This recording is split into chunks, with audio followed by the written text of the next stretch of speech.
Можете ли да си представите да се намирате в висока безлюдна планина, дълбоко в дивата природа и да сте заобиколени от нещо, което не виждате, но изглежда за вас като чудовище, и то през цялата нощ? В този епизод ще ви запозная с звуците от Сиера, които се считат за едни от най-известните аудиодоказателства, свързани с Бигфут или Голямата стъпка в Съединените щати.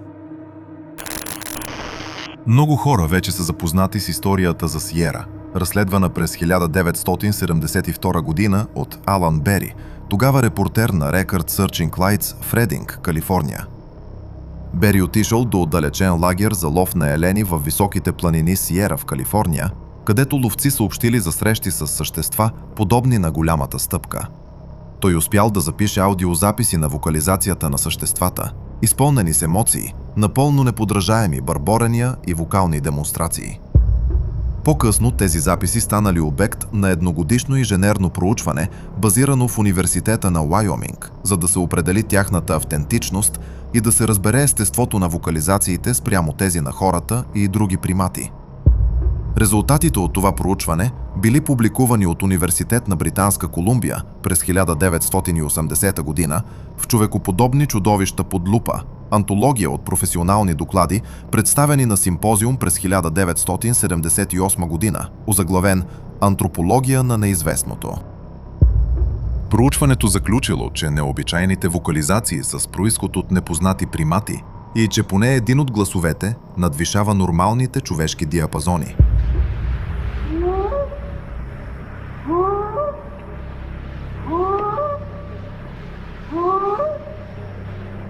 Проучването заключи, че вокализациите са били спонтанни по време на записа и че няма доказателства за предварителен запис или презапис с променена скорост на лентата. С други думи, записите са автентични. След посещението на Алън Бери през 1972 година в отдалечения лагер, документирано в оригиналната продукция «Записи на Бигфут», Рон Морхет, бизнесмен и ловец от Марипоса, Калифорния, имал допълнителни срещи в същия район на лагера за елени. През есента на 1974 година той записал нови и също толкова завладяващи вокализации. Тези исторически аудиозаписи на касета сега са публикувани за първи път в CD-презентация «Записи на Бигфут», втора част. Историята е разказана както се е случила, така и с допълнителен фонов текст от Рон Морхет.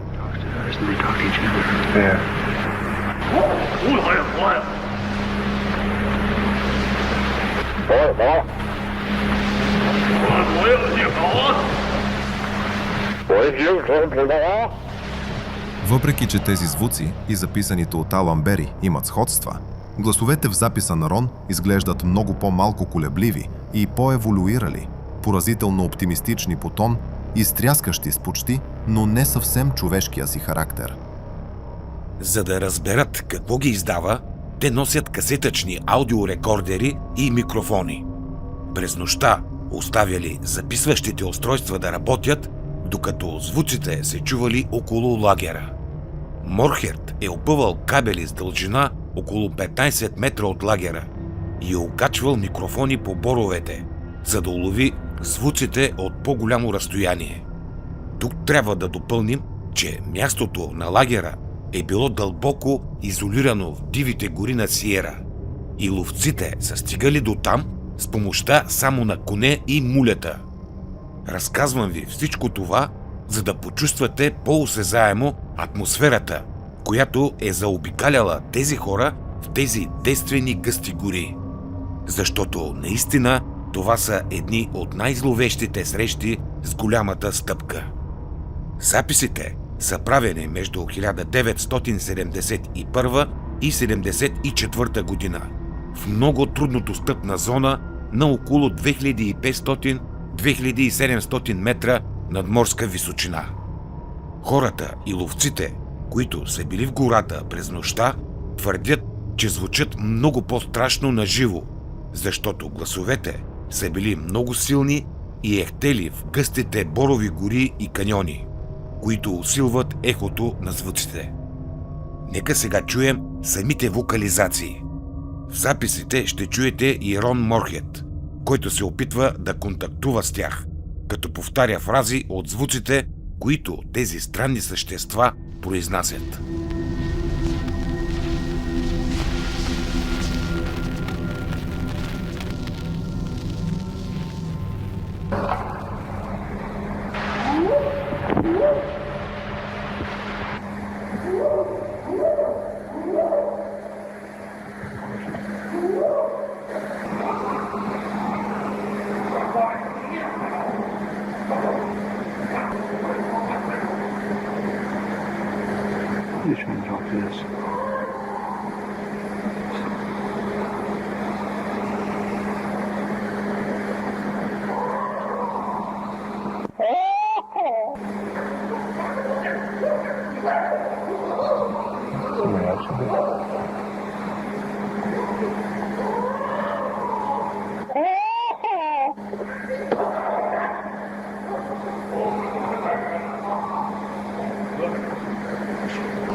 That's our deal. We know where we look for tracks of life for sure.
There's two of them across the creek at the big rocks.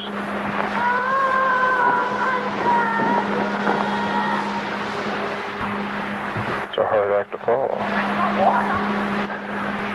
He sounds like he talks to others and they talk to each other. Yeah.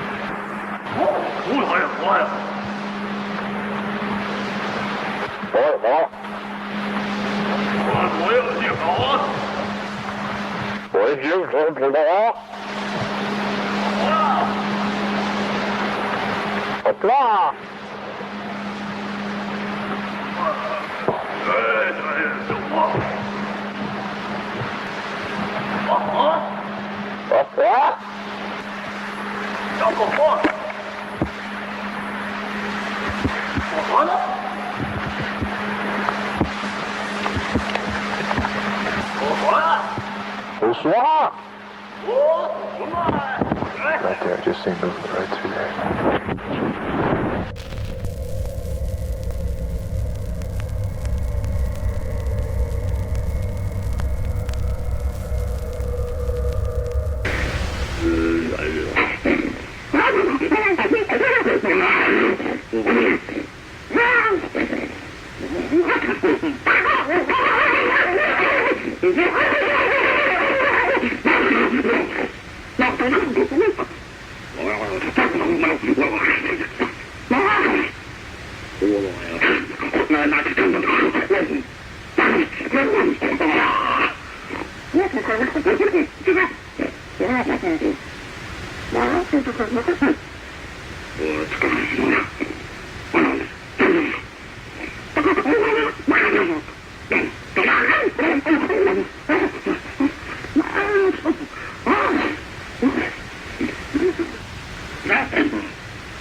Come on.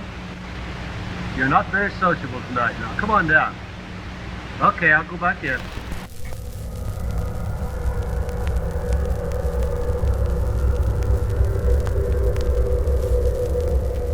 Звуците от Сиера на Рон Морхет са наистина зловещи. Сякаш не принадлежат на този свят. Те не са просто шумове в гората, не са вятър или диви животни, а нещо по-дълбоко, по-древно.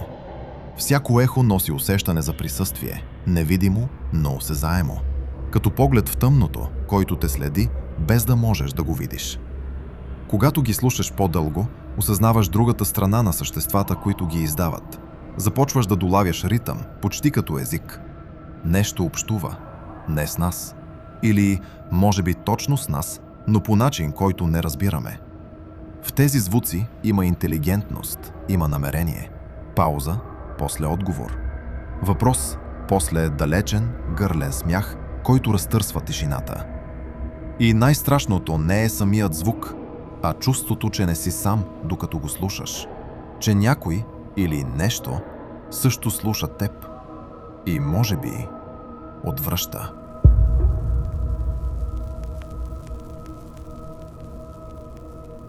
В света на изследователите на Голямата стъпка в САЩ има два лагера.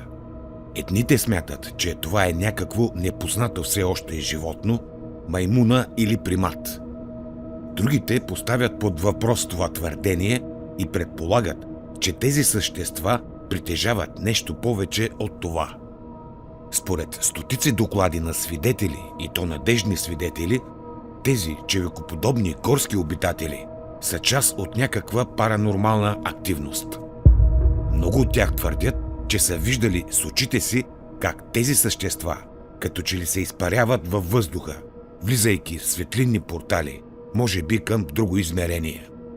Или че са съпровождани с ярки светлинни кълба, които снуват между короните на дърветата. Това обяснява и внезапното изчезване на линията на следите им. В напълно равна местност стъпките внезапно спират. и като че ли съществото, което ги е оставило, или отлетяло, или се е изпарило. Всъщност, описанията на свидетелите и от едната, и от другата страна съвпадат по тревожен начин. Звуците често обграждат лагера, движат се в кръг около хората, сякаш ги наблюдават или дори изучават. И тук двете теории започват да се преплитат. Ако това е просто животно, как обясняваме сложната комуникация, която напомня на език? Ако е нещо повече, тогава дали тези същества не притежават способности, които ние едва започваме да разбираме? В този контекст, преди да продължим, съм ви подготвил едно много интересно интервю именно на основният свидетел и автор на Звуците от Сиера, Рон Морхет. Всъщност, той остана единственият адекватен и жив свидетел от случилото се в дивите девствени гори на Сиера през далечната 1971 година.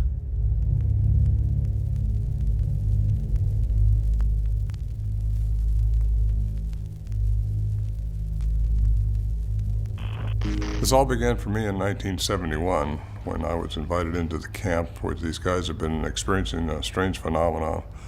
And first they thought it was bears coming around, but then the camp had been there since the 50s, and these guys knew this thing they were experiencing up there was not a bear.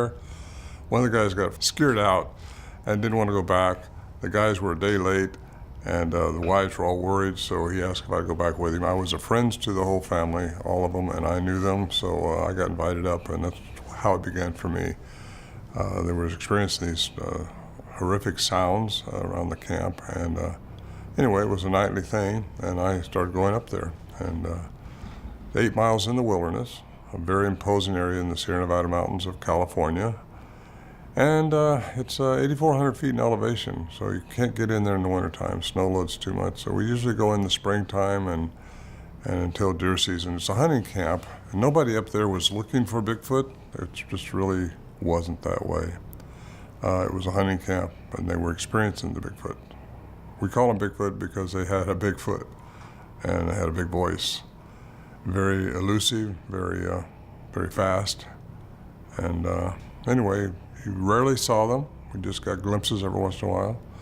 And people want to know why we didn't get a picture. That might be one of the questions that's going to get asked. I get asked that all the time. And we tried. We really tried to get pictures. And but these things seemed to outfox us. We underestimated what they were, underestimated them thoroughly, and thought they were just a big ape running around the woods like a lot of researchers still think about today.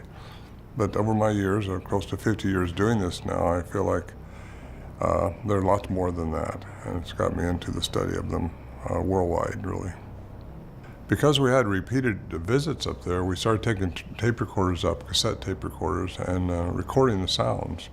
What makes the sound so unique and so good, really, is that we've had them scientifically studied by the University of Wyoming. Dr. Curlin did that for a year up there. And he showed that the sounds were not manipulated, that they were not speeded up, they were not slowed down. There was no 60-cycle hum in them. They were original. There was no manipulation whatsoever. That makes these unique, but that's not enough. Academia still wants more. In 2008, a cryptolinguist got a hold of them by accident, Scott Nelson, and he come out and interviewed me, found the context, interviewed Alън Бери also. He's an investigative reporter that we took in 1972 who also recorded these things. And he actually fostered the studies at the University of Wyoming. I want to give him credit for that because without him I wouldn't be doing what I'm doing right now. He passed away, became a good friend of mine, and I miss him. But anyway, Scott Nelson, the cryptolinguist, he's trained by the military, Navy, as a cryptolinguist with years and years of experience transcribing unusual and unknown languages to see if they are a language and to see if there's any manipulation in the language. He didn't know about Dr. Curlin's report. He came up with the statement that they have a language by the human definition of language. That's very important because all animals communicate in some way through pheromones or infrasound or some type of method of communication. These things communicate with a sapient language like we're doing now, like I'm doing now, I hope. Anyway, it takes a hyoid bone connected to the tongue a certain way with the nerves into the brain, which creates language for humans. According to Dr. Lieberman, in 1968 at Brown University, only humans have the apparatus for language like we have. That separates us from all the other animals in the kingdom of this earth. So that tells me something pretty significant. If they have the vocal mechanism for language, maybe they're got some human component to them. And there's been a lot of native lore, a lot of stories go back about hybridization and about how the natives have claimed that these things have inbred with their women. And anyway, it also gets into biblical history, ancient texts, Greek mythology, all that, how beings from the sky came down and took the women and changed the DNA to create a hybrid. And perhaps that's where we're going with this. Well, I've heard, as far as people thinking they can duplicate these sounds, they can't be duplicated. A human sound expert named Nancy Logan years ago listened to these, and she's only one of 10 certified court interpreters in the state of California at the time. She's retired now, but she said she challenges anyone to try to do this because their sound decibel range is higher than what humans can do with their vocal mechanism. It's lower than what humans can do, and it's also within human range. So they have a very complex vocal mechanism. And for someone to say that they can do this or that these sounds aren't real, they just haven't done their homework. And they need to study and look and see what the studies we've had done on this, because if you want to, you can say it's all fake if you want to, you have that choice, but it's not. I was there, and I'm not lying to you. Well, it's been suggested that these things maybe can communicate in infrasound or ultrasound, but they have such a complex vocal mechanism that's possible, I suppose. But large animals, a lot of them, elephants, giraffes, tigers, large tigers, communicate in infrasound. And infrasound, I did have an experience that could be related to infrasound up there, and that was when I went out of the shelter. Warren Johnson and I, we were the only two up there, and we thought we'll rush out of the shelter door and we'll see this thing run away because it was making a lot of noise right by this tree. This tree was 30 feet away from us, maybe 40. And so we jumped out of the shelter door. We're going to see this run away. It's big moonlight night. We're going to see one because it's hard to see them. You don't see them that often. Very elusive. Well, we started walking up there at the same time. We were probably 10, 15 feet apart.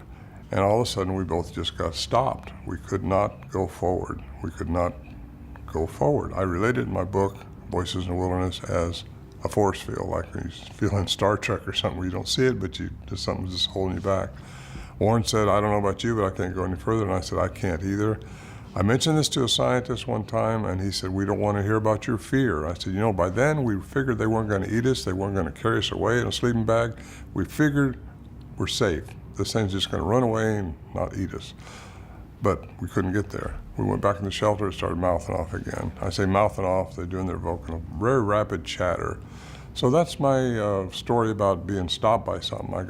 Same thing happened to me one other time up there too when I was out in the woods, not even thinking about Bigfoot, just all of a sudden you got stopped and your hair stands up in the back. You don't know what it is, you look around, you don't see anything, but this is all part of the game they play, just trying to play with you. And anyway, if it was infrasound, that does affect humans, and that could have been it. A scientist told me one time, he says, but if it's fear, we don't want to know about it. It's a science. And so he says either pheromones or infrasound. And I thought at that time it has to be infrasound because pheromones only work within the same species. And at that time I had no idea that these things could have been maybe part human. So if they are part human, and that's where I kind of go with my studies and my experience with all this, they may have been pheromones. I don't know. Something stopped us both, and it was not fear. Horses did not react to these things when they were around. When they were making the sounds, they were like frozen. Just pointed their ears right towards where the sound was coming from. A bear would come around, though, and they would tromp and stomp and just go crazy, and that's happened a few times, too. So you know the difference. So anyway, that's the story of animals. A lot of people that don't quite agree with that because they think an animal would just go crazy around these things, but They have a way of maybe working into the frequency of the animal, the frequency of the human, the frequency of everything is frequency, energy and vibration. And if they can do that, and I think probably they can pretty much govern your reaction. For years up there, we thought they were just an undiscovered ape running around the woods, and that's what a lot of researchers think now. So they're still trying to capture them on a video cam or some type of a trail cam or something. That hasn't worked so far. So unless you make the trail cams and sell them, then it's working for you. However, they move inhumanly fast. The one I saw was streaking through the trees inhumanly fast. That's the time I was recording, so I got to see what I was recording. The sound was coming from behind me, a big samurai cry, and I seen it go shooting down through the trees to two other ones that were making sounds down here. We feel like it was an adolescent and a mother. That's what we think, a family of three. And that's because of the sounds kind of have determined. You hear a small sound, then you hear a large sound coming down on it, like you're getting too close to these pin-headed people. Stay away from them. I think the young ones maybe are getting a little curious and aggressive, but they all seem to want to toy with people. A common question that's asked me is, what do I think they are? I was just asked that yesterday again. What do you think they are? I think they are a hybrid, a type of being which the nuclear DNA, which is the male counterpart, is not determined. The maternal DNA, which has been determined by two different geneticists, which is questionable because classical science doesn't want to accept it, but the maternal DNA, the mitochondrial, is feminine, and it's human. So I think they're a human hybrid of some type, with the nuclear DNA, the male counterpart, being from an alien intervention. And I'll just come right out and say it. I think there's aliens. Everybody knows that pretty much nowadays. Aliens are here. Dr. Edgar Mitchell said it. Several scientists are saying, astronauts have witnessed it. They're here. So what are they doing here? Why do they want to be here? That's what I get into in my Quantum Bigfoot. It's just, what are they doing? I have my theories on that. You want to hear it? I'll go for it. One thing that puzzled us up there quite a bit was the unusual things. We didn't talk about those things for a long time because it's out of classical science. Classical science is based on Newtonian physics. Everything has to be measurable, predictable, physical, but it's not that way. According to quantum science, it's totally different. And there's a learning curve here for researchers I think they need to get into, and that learning curve is understanding how to realize there's more dimensions than the three that we live in. Aliens are able to go from one dimension to another. They can get in our dimension, and once they're in our dimension, our third dimensional environment, they're subject to our rules. We live in a linear time zone, timeline. We think there's a yesterday. We pretty much know there was yesterday, there's today, and we hope there's going to be a tomorrow. That does not exist according to quantum physics. There's something in the now. And when you get into the study of realizing there's other things going on that you can't see, you don't hear infrasound, you don't hear ultrasound, but you know it's there. Same way with our vision. We only see within certain frequencies. Again, everything is frequency, energy, and vibration. If you can't see within the light's frequency, that doesn't mean it doesn't exist. It just means you don't see it. So there's your answer to questions. People say they saw them disappear. They followed a trackway that just stopped. How does that happen? It happens in a density, because if they can change their matter into energy, which I think they can do, that's my theory, and I'm sticking to it. Well, a lot of people have been raised religiously and will not delve out of that at all. A lot of people have been raised scientifically and think Newtonian physics is all there is. They won't step out of that box. But to me, they can go together. They don't have to be separated like that. That's why my books bring science and spirituality together, because they are together. If you really want to get into, I got to say this. People want to say I'm in the woo-woo factor here. Well, okay, put me in the woo-woo factor. That's where Tesla is. That's where Einstein was. I'm happy to be with that group of guys. No problem at all. But really, that's the woo-woo that people are talking about. Just because you don't understand something doesn't mean it doesn't exist. You got to have an open mind for this. That's all there is to it. There's too many mysteries around these beings we call Bigfoot. And I don't think they are all the same. I do believe there's different genomes, and that's because there are different types of aliens have been here over the eons. They've done so much manipulation to the DNA of different species, just practicing, playing around, whatever, trying to get their genome into this environment. They like the linear timeline. That's what we experience day after day. However, in space and the other dimensions, that timeline doesn't exist and they can't evolve. We are here to evolve. We are here to learn to be better. And we have to learn that through raising our vibrational frequency, and that's what linear time's for. And that's why we're met with these challenges. How we respond to those challenges with either raise your frequency or lower your frequency. We have to reach a certain level of frequency to advance, and that's what evolution is all about. You want to get into Darwinism and Darwin's theory? I don't disagree with it. I think probably the troglodytes did evolve, just like that said. I think he's just missing a spot in there somewhere. And that spot is probably where something picked in there and made a Bigfoot, huh? Also, it's going to throw a kink into religions when this comes out, because it's all going to come out. The truth will prevail. And Darwinism has got a problem. Religion's got a problem. They all want to put everything in their paradigm, their box that they've been trained in. And that's unfortunate, because you don't have to do that. You need to stay out and just keep an open mind and realize that there's more going on than you can imagine, really. Somebody answer. I asked one time,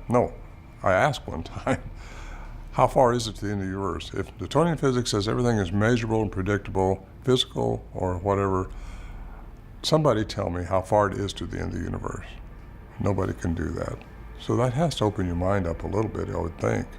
You just can't imagine an end, something with no end to it. What's over there, a wall? That doesn't work. At the most minute form of our being, we are a vibration.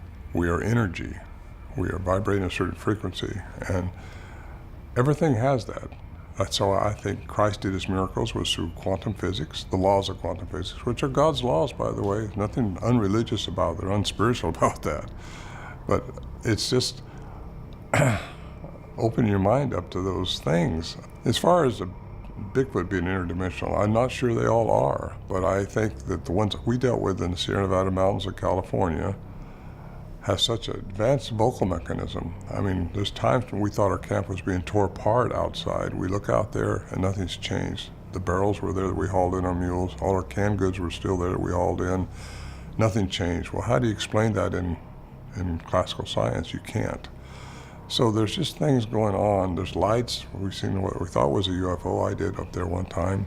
You hear sounds up there that just don't have an answer to them, and not in classical science anyways. What I think they can do with their very advanced vocal mechanism is I think they can create a frequency that will cause them to go out of our visual perception, and that would cause them to, in our eyes anyway, disappear.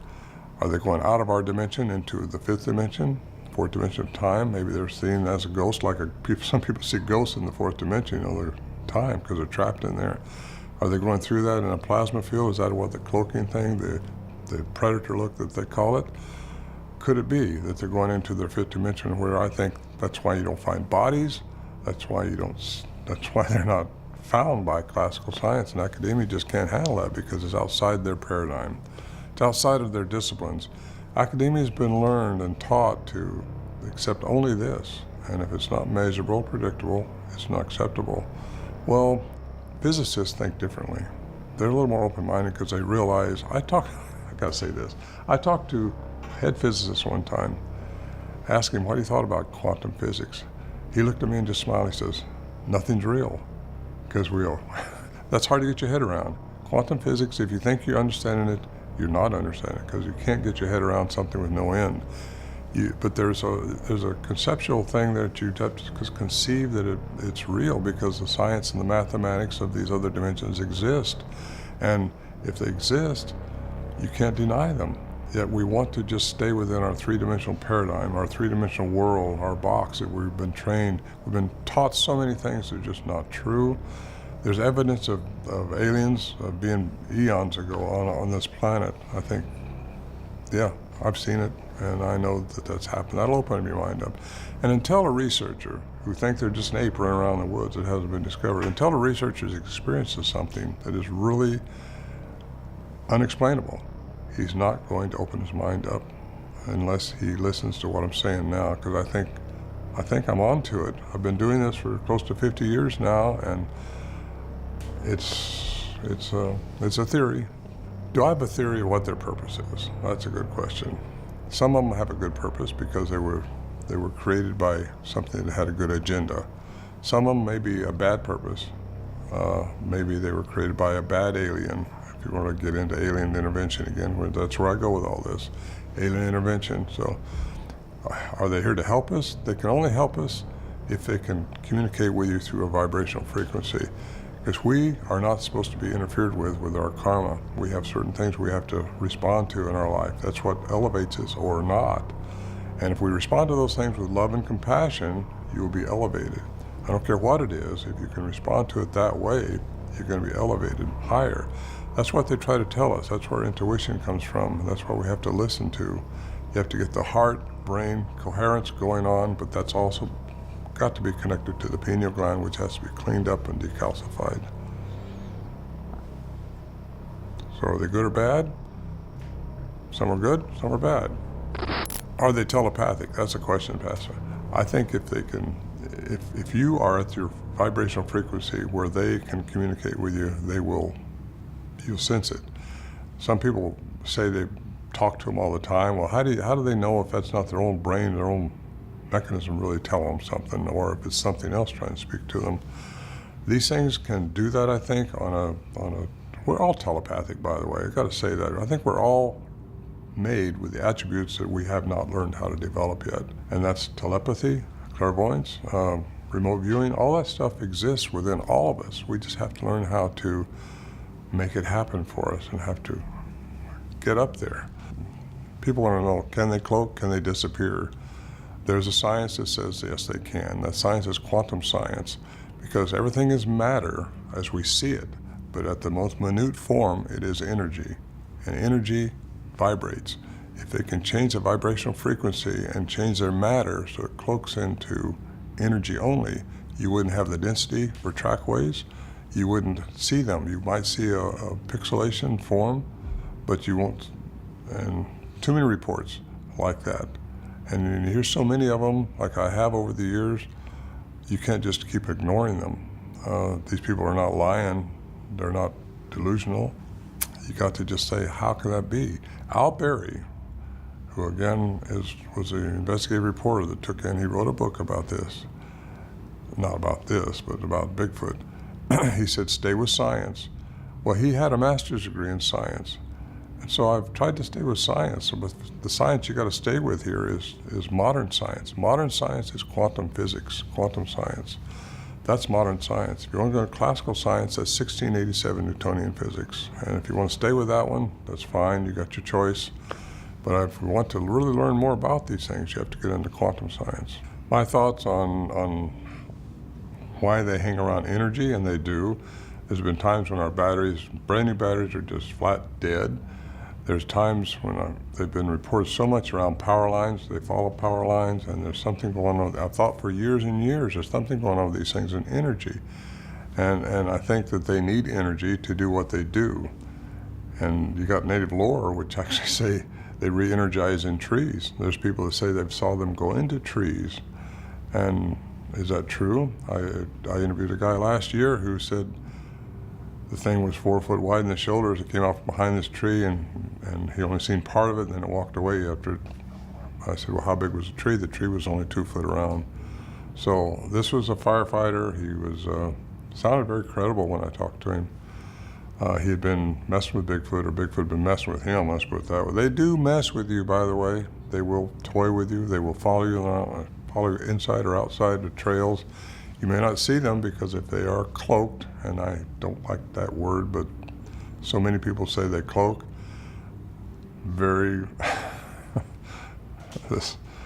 I know they do cloak. How they do that is energy, mass to energy, and then back again through the vocal mechanism, which is very expansive. Рон Морхет е доказано скромна и ерудирана личност, на която може да се има доверие на 100%. Това, с което се е сблъскал през 70-те години на миналият век, е наистина една невероятна история. Всъщност, за този случай се очаква да излезе скоро документален филм с заглавие "Гласове в дивата природа". Морхет акцентира, че едва е накарал останалите живи свидетели да бъдат интервюирани и че може би в този филм те ще бъдат видени за последен път. Нека видим краткият трейлър.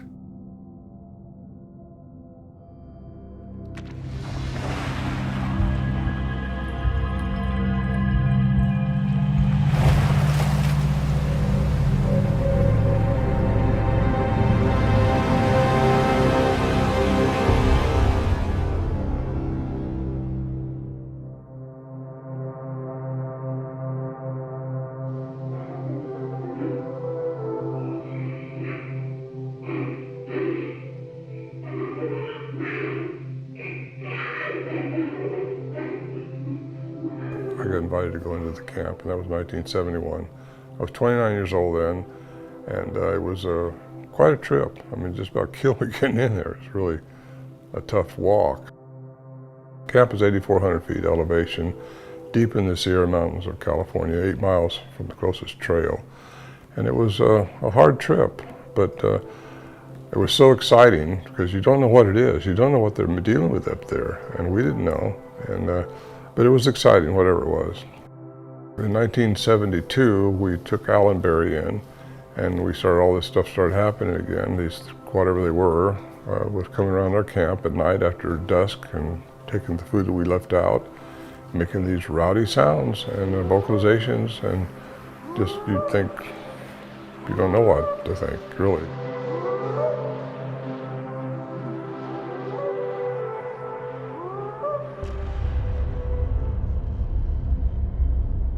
Сега знам, че за повечето от вас твърдението, че тези същества съществуват както в физическия, така и в метафизичният свят, звучи абсурдно. Но трябва да ви уверя, че ако се задълбочите в тази тема, сами ще откриете отговорите. В този епизод ви представям само основите. Съществуват стотици свидетелски доклади, на които може да се има доверие. От сенатори, полицейски служители, пожарникари, лекари от спешна помощ, рейнджери и специалисти в IT сектора, които потвърждават тази теза. Много от тях твърдят, че тези космати същества сякаш се сливат с природата и стават невидими. Често дават за пример филма "Хищникът", известен с участието на Арнолд Шварценегер. Сега, дали режисьорите и сценаристите са били запознати с подобни доклади, за да създадат такава история, е друг въпрос. Факт е обаче, че подобни разкази се предават от поколение на поколение сред местните народи на Америка, още от древни времена. Сега, нека разгледаме един подобен видеозапис. На 11 септември 2014 година Барбара Шуп, която е регистрирала активност на Голямата стъпка в имота си, заснема на заден план странна, прозрачна фигура. Тук трябва веднага да се изяснят няколко неща. Първо, предварителният анализ на записа показва, че той не е бил манипулиран. Второ, това, което Барбара е възприела по време на снимките, е било с различен цвят от това, което се вижда на записа. И трето, Ерик Барт, главен учен в екипа на милиардера Робърт Бигелоу в ранчото Скинуокър, е изследвал записа и е установил, че той е потенциално убедителен.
През май 2022 година притеснея жител, който живее в изолирана местност в Южна Каролина, Съединените щати, заснема странна невидима същност, която го е тормозела в имота му от месеци.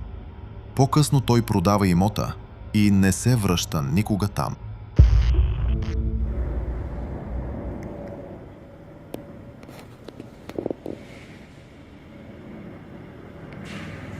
I hope you can hear this. It sounds like gorillas fighting in the tree. They're breaking limbs bigger around than me.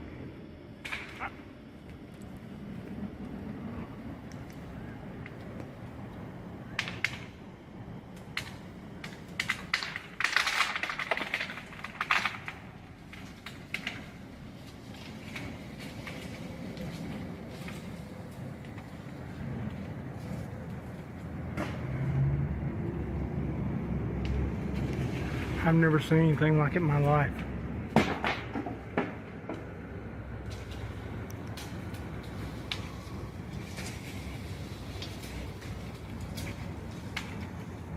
This is the second time I've come over here. And the first time when I got up under them trying to figure out what it was, they started breaking limbs off and throwing them at me. And I still cannot figure out what it is. Look, they're ruining this freaking place.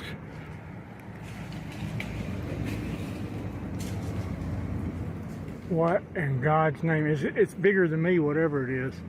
Because it's breaking limbs off that it would take me 2 minutes to saw.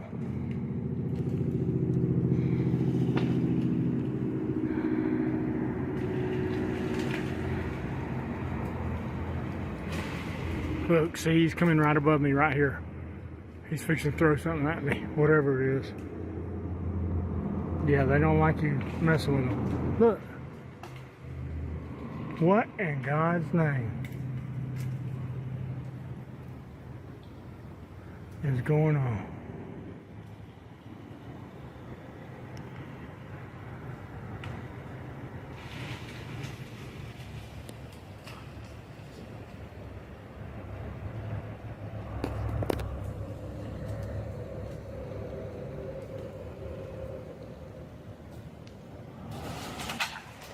Look, that's bigger than me. Look at that, look at that, look at that, look at that, look at that. What in Jesus' name just is doing this? Oh my God, he just took half the tree down. Something, oh my God, oh my God. Oh, it's gotta be I don't even think a bear would have a chance in Hades and it doing this. It's something stronger than a bear. And he is pissed. Yeah, that's a healthy tree. About 8 to 10, maybe even 12 inches in diameter that he just broke because he's pissed because I'm getting close to him. I think I'm gonna bounce because I think he just hit the ground, which means he's about to face me on foot. And I don't really want to wrestle with somebody that can tear trees down just because they're mad. My God, look at the tree he just freaking broke in half. I hope you can hear this. It sounds like gorillas fighting in the tree. They're breaking limbs bigger around than me.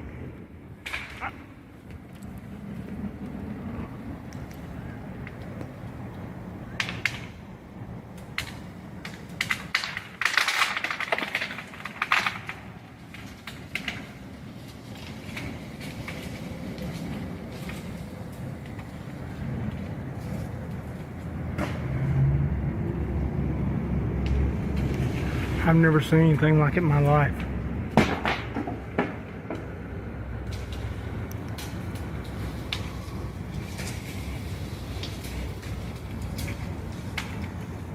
This is the second time I've come over here. And the first time when I got up under them trying to figure out what it was, they started breaking limbs off and throwing them at me. And I still cannot figure out what it is. Look, they're ruining this freaking place.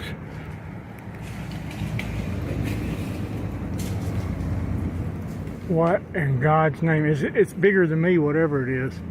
Because just breaking limbs off that it would take me 2 minutes to saw.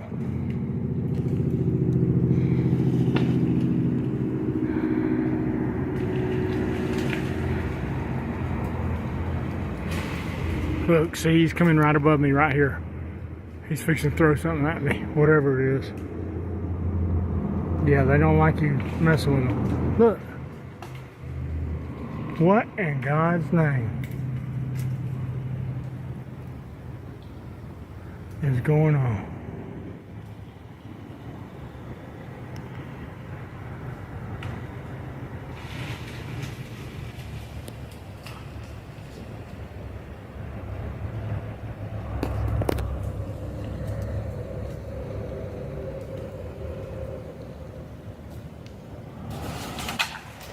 Look, that's bigger than me. Look at that, look at that, look at that, look at that, look at that. What in Jesus' name is doing this? Oh my God, he just took half the tree down. Something, oh my God, oh my God. Oh, it's gotta be I don't even think a bear would have a chance in Hades and it doing this. It's something stronger than a bear. And he is pissed. Yeah, that's a healthy tree. About 8 to 10, maybe even 12 inches in diameter that he just broke because he's pissed because I'm getting close to him. I think I'm gonna bounce because I think he just hit the ground, which means he's about to face me on foot. And I don't really want to wrestle with somebody that can tear trees down just because they're mad. My God, look at the tree he just freaking broke in half. Такива видеозаписи преди всичко предизвикват дебати. Може би за това тези същества са все още неуловими и изчезват така бързо в дивите гори, както са се появили. Като че ли хората все още не са готови да приемат друга реалност, различна от това, която им се пробутва от десетилетия. Ето защо, като допълнение към всичко, което казахме в този епизод, съм поставил новия документален филм «Американски Сасквач – човек, мит или чудовище» на високо уважаваният криминален следовател Дейвид Паулидес, който стана известен с поредицата си от книги и документални филми за странните изчезвания в дивата пустош на Северна Америка, наречени Missing 411 или на български изчезналите 411. Линк ще поставя в описанието под този видеоклип. А за тези, които все още не са се абонирали за канала и са любознателни, могат да го направят още сега. Винаги има какво да се научи. С вас беше Петър Симеонов. До следващият път.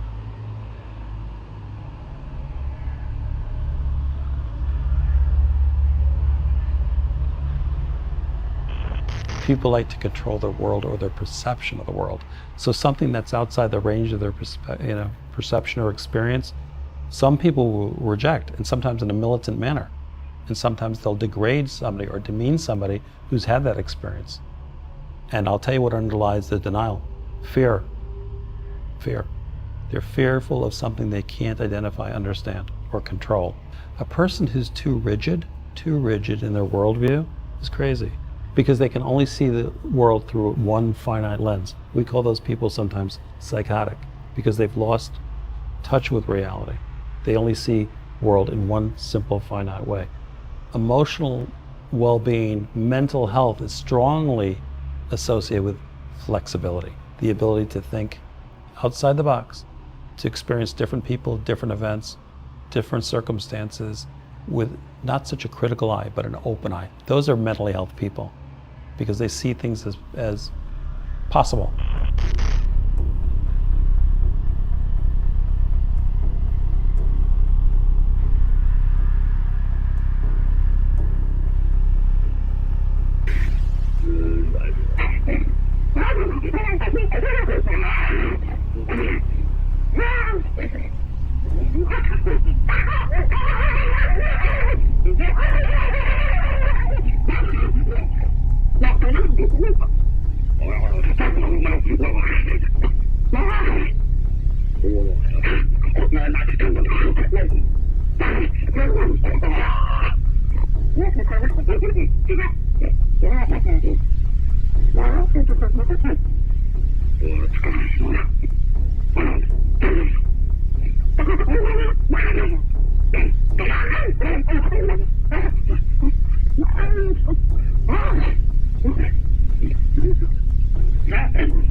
That's